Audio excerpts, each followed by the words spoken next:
Hey guys, and welcome back to another video. Hope you are okay on that side of the screen. And today here I am with a MacBook Pro 15 inches late 2013, and I'm gonna share with you how to replace the SSD in an affordable manner.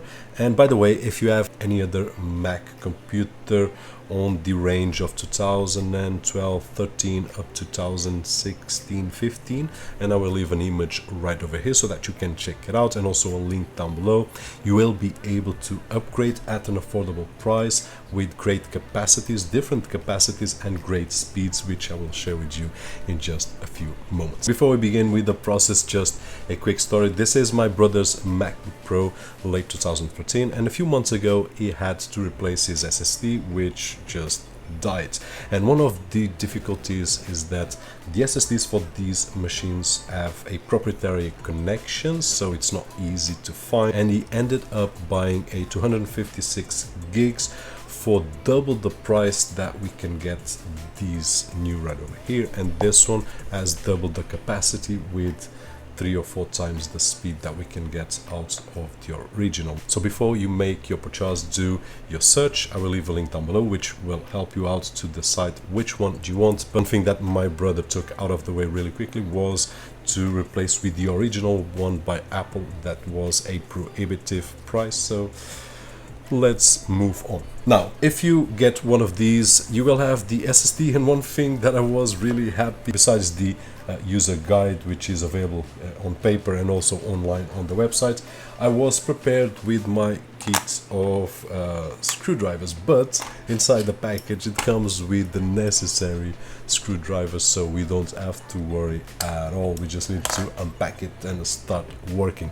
Now, one of the things that I did previously of replacing anything was to update the Mac OS version, just to make sure that our firmware on the board is with the latest firmware version, so that it's compatible with the latest devices such as these. Now, once that it's done, just need to close the laptop, use one of these screwdrivers to remove the screws on the back, which is a little bit of a boring part, but that is it. One of the advices is to disconnect the battery connector so that we don't short anything out. And after that, we are able to identify the SSD, which is easy. Although it has a proprietary connection, it's similar in terms of size to the other SSDs.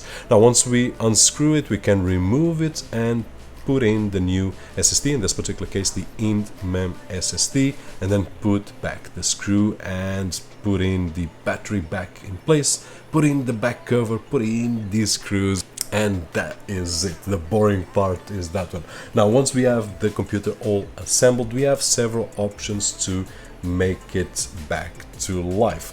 One of which is, if your old SSD is still working and you want to do a backup, you can back up to Time Machine, or you can back up to an external SSD or hard drive, and then you can just use your clone to migrate the image to the new machine. The process that I did was the process of installing a new version of Mac OS, totally clean. I didn't want to do any backup, so what I did was only boot the computer and pressed Command Option R so that I could get in on the recovery menu, and right over there I will go to the options and then disk utility so that I can initialize and format the SSD. After that, I just need to select install Mac OS. In this particular case, we are using Big Sur Mac OS, and then I just need to follow the steps, and that is it. After you press continue, language and location and so on and so forth, we will be ready to start using it. Now, the experience was great, everything really nice. User guide comes with all the necessary instructions, so if this is a first time that you are doing and you never touched the computer before, don't be afraid, because it's really easy. Results comparing with the older SSD which was here, and it was an original SSD. In terms of speeds, we were getting roughly 350 to 400 megabytes per second on writes, and 1350, 1400 more or less megabytes per second on reads. This on the original SSD.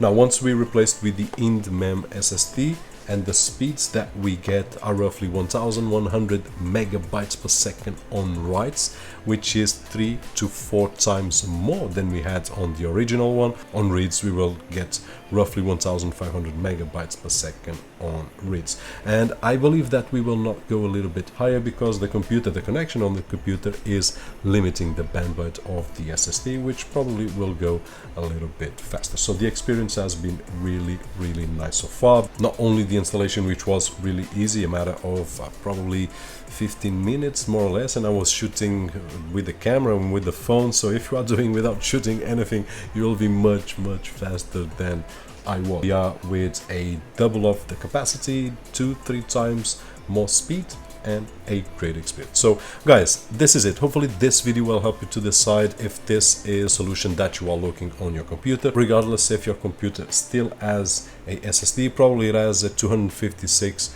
gigabytes, and if you want to go to the double, or if you want to go to 1 terabyte or 2 terabytes, you will be able to do so in a budget. And if the video was helpful in that way, don't forget to leave a thumbs up right over there, which is really appreciated on this side of the screen. My name is Roberto, and as always, I'll see you guys on the next one.